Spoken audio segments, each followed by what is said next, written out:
بسم اللہ الرحمن الرحیم۔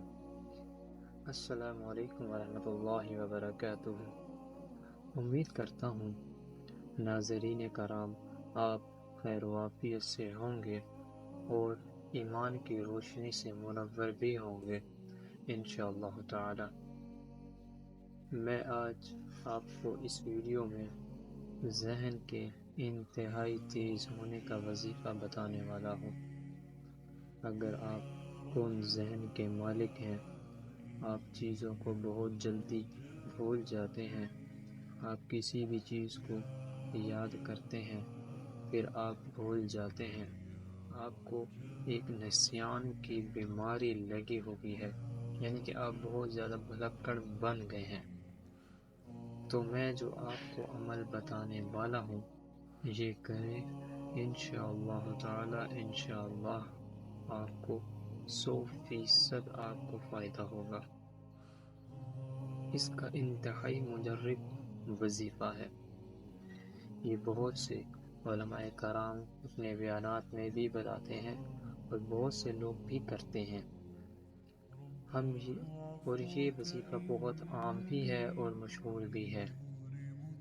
وظیفہ بتانے سے پہلے میں آپ سے درخواست کروں گا کہ میرے چینل کو لائک کریں، سبسکرائب کریں تاکہ ان فیوچرز میری آپ کو ویڈیوز مل سکیں، اور میری یوٹیوب ویڈیوز کو شیئر بھی کریں۔ چلیے چلتے ہیں وظیفے کی طرف۔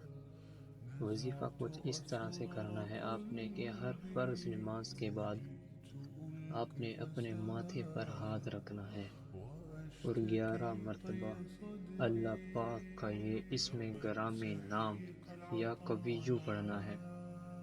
اس کے بعد آپ نے اپنے ہاتھ پر پھونک مار لینی ہے جو آپ نے اپنے ماتھے پر ہاتھ رکھا تھا، تو پھر اس کو اپنے ہی ماتھے پر مل لینا ہے۔ آپ دن میں یہ 5 مرتبہ کریں گے اور یہ ہر فرض نماز کے بعد کریں گے انشاءاللہ تعالی۔ کچھ ہی دنوں کے بعد آپ دیکھیں گے کہ آپ کو نسیان کی بیماری آپ سے دور ہو چکی ہے، الگ ہو چکی ہے۔ آپ سے نسیان کی بیماری چھین لی جائے گی۔ آپ بھولنا آپ کی عادت ختم ہو جائے گی۔ یہ انتہائی ذہین بن جائیں گے آپ کا ذہن کے دریچے کھل جائیں گے، روشنی پیدا ہو چکی ہوگی۔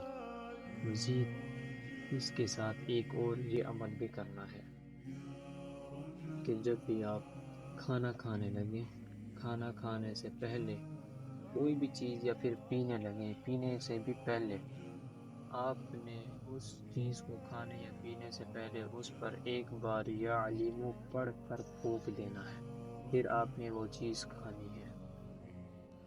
اس عمل کے ساتھ ساتھ اس کے ساتھ ایک شرط بھی ہے جو کہ انتہائی اہمیت کی حامل ہے، انتہائی اہمیت کی حامل ہے۔ آپ نے اس عمل کے بعد کبھی بھی زنا نہیں کرنا، کیونکہ زنا عقل کو ضائع کر دیتی ہے، آپ کی شکل کو بدصورت بنا دیتی ہے، آپ کی روزی روٹی میں زنا کمی لاتا ہے۔ اس کی دنیا میں بھی سزا ملتی ہے اور آخرت میں تو ملتی ہی ملتی ہے۔ آپ کی صلاحیتوں کو ختم کر دیتا ہے، آپ کو عقل سے فارغ کر دیتا ہے۔ لہٰذا اللہ تعالیٰ سے گناہ کبیرہ اس زنا کے بارے میں آپ اللہ تعالیٰ سے توبہ کریں گے، اللہ تعالیٰ کی طرف رجوع کریں گے، پھر آپ یہ عمل کریں گے۔ اگر آپ زنا کرتے تھے پھر آپ کو اس کا بے انتہا کا فائدہ ہوگا، بے انتہا کا آپ کو اس کا فائدہ ہوگا کہ آپ سوچ بھی نہیں سکتے۔ باقی آپ مجھے اپنی دعاؤں میں یاد رکھیے گا۔ مجھے اجازت دیجیے، اللہ حافظ، جزاک اللہ خیر۔